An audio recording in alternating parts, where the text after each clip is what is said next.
এর ভিতরে 200-150 লোকের রোহিঙ্গার জননিয়ন্ত্রণ বানিয়ে নিচ্ছে। এটি আমার মন্তব্য দোষের কাছে, সমাজের কাছে। হ্যাঁ, আমার ইউনিয়নের যে পরিকল্পনা করছে সচিবের বিচার চাই। আপনি কি লেগে 500 টাকা দিছেন? জন্মদিনের কাগজ দিটা অনলাইন করে দেবা লাগি দিছি। আপনার ওয়ার্ড কত নম্বর? বেদবাড়িয়া লুমুস মেম্বার বাড়ির কাছে। কার কাছে টাকা দিছেন আপনি 500 টাকা? দিছি ওই যে কাগজ যে কইলার কাছে দিছি। এমদাদের কাছে? হ্যাঁ। কত দিছেন? 500? হ্যাঁ। আপনি কত দিছেন? হ্যাঁ আপনি দিছেন না, তাহলে 500 টাকা দিছে, তাই শেয়ার আছে। তাইনে কত দিছে? তাইনে কত দিছে জিগান না, তাইনে কত দিছে জিগান না। আমি নিতে যাবে, আমি নিতে যাবে, সবাই তো কম বেশি দিছে। ইলা তুলছেন সারা গেছে। ইলা কো ডরে কে ডর কইছে জানগা না, ডর লাগতো না। এটা তো লাগে, এটা নিন আবেদনের জন্য নিছে 800 টাকা নিছে আপনার থেকে। আপনি একটু দাপাটা ইয়াটা ফালান, মোর ইয়াটা ফালান না,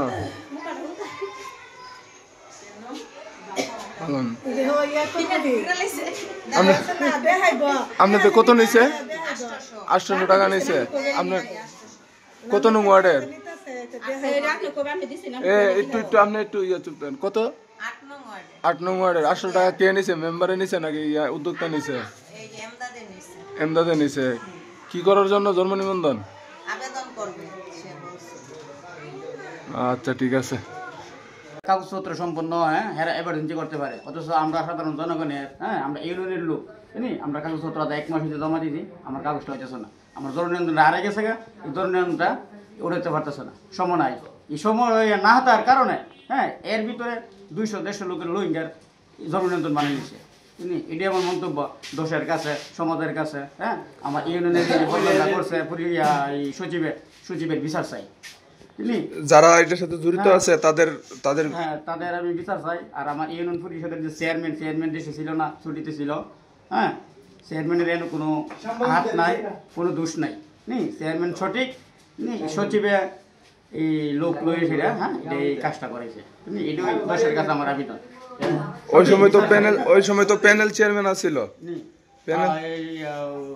সাদেক চেয়ারম্যান মেম্বার থেকে দেখছে চেয়ারম্যান, ওনা বলতে পারে কি অবস্থা, কি নজরমনিন্দন কিভাবে হয়েছে, ওনা বলতে পারে। আমরা যে বর্তমান চেয়ারম্যান, এটার ব্যাপারে কোনো হাত নাই, এটা জানিও না। এটাই আমার দাবি দোষের কাছে।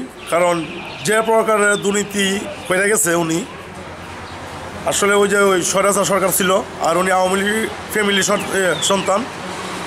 ওই দাপটে উনি যা ইচ্ছা তাই করে গেছে। মানে এটা বাসা দিয়া আপনি প্রকাশ করার মতো নয়। কি আপনি এখানে শতকরা 10 জন জিজ্ঞাসা করেন, 2 জনই বলবে যে উনি যে কী পরিমাণ খারাপ লোক ছিল। তো যাই হোক, উনি তো আমাদের ইউনিয়নের, আমাদের চেয়ারম্যান মহোদয়ের, আমরা যারা মেম্বার আছি, আমরা যে কী পরিমাণ মান সম্মান উনি নষ্ট করছে, এলাকার মান সম্মান কী পরিমাণ নষ্ট করছে, যেটা বাসাতে বলতে পারতাম না। কারণ মানুষ এরকম করতে পারে না।